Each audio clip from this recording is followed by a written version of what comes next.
How's it going, everyone? Welcome back to another video. So this month we have a bunch of games coming to Game Pass and to PlayStation Plus. Some really good additions. I haven't seen the extras catalog just yet, so I thought I'd make this video just to go over some of the stuff that I think are pretty cool, some of the games that you should probably look out for, and a couple of ones that snuck in. I know they're available on both platforms, but they're quite interesting. One of them especially has caught my eye, so I'm going to go through the actual gameplay video that at the end of this, but I hope you enjoy it, and this is something different. And if you do like this sort of content, do let me know in the comment section below so I could do it every month when games get announced for Game Pass and for PlayStation Extra.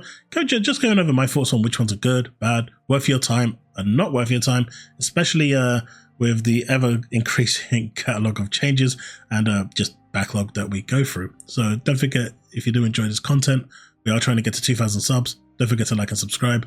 I am on Twitter, as you already know, so make sure you come over and check me out over there. Drop a follow. I would really appreciate it. We are trying to break 1,000 subs for the first 1,000 follows for the first time, and I would really appreciate it if we could actually make that happen. I am just over 930 at the moment, I think. So that would be really nice. And if we could get some traction over at Threads, a link to that is in the description below, threads.com/ChaosPrimeZYT. That would be absolutely amazing. So without further ado, let's move on to the actual video. And as you can see over here, our first port of call is, of course, Game Pass. Now, Game Pass has a host of awesome games available. We've got GTA 5 coming back. This keeps coming and going. This is actually going to be available on cloud and console, which is really nice. I mean, this doesn't need any explanation. For those of you that know GTA 5 and have been playing it or haven't yet got into it, this is a really good time to get into it. This is both the Xbox One version and the Series X version, enhanced version. So depending on which one you're playing, that is going to be the version you get. So enjoy. So that's definitely a highlight. We've got The Cave. This is really good. It's an indie game, and it does it might not appeal to everyone, but give it a chance. It's available on cloud as well. I think this is a really good one. But this one is not going to appeal to everyone. I've heard really good things about it, but it is retro graphics in terms of pixel art. Like I said, this might not appeal to everyone, so I think it's worth a look, but I can understand why people will probably push this away. Exoprimal needs no introduction. This is day one on Game Pass from Capcom. I actually really enjoyed the beta. I didn't get a chance to play through the second beta. For those of you that don't know, there's going to be multiple game modes for this, as well as rotating weekly game modes and a campaign for you to play through. This is best played in a group, in my opinion. But for those of you that want to play solo, there is a place for you in this game. I think it's a decent offering. Now, Pixel, if you enjoy that sort of thing, it's not for me. Tectonica, again, it's a preview, so this isn't actually released. So check it out. Provide some feedback to the developers if you want to, but you know, it is what it is.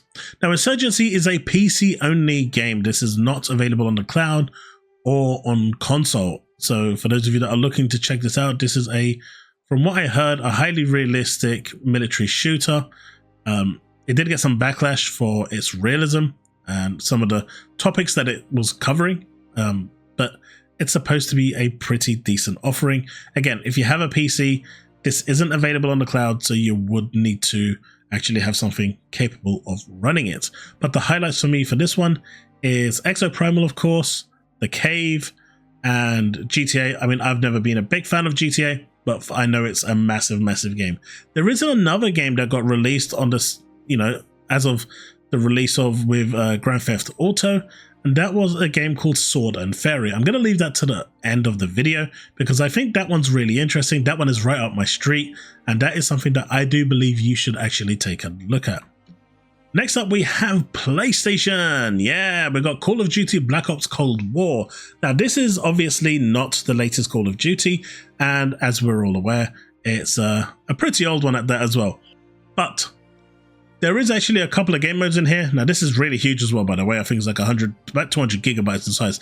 But you can install like the multiplayer aspect or the base game 1x1 to play whatever you want. It is a cross-gen bundle version, so I'd suggest at least grabbing it while you can.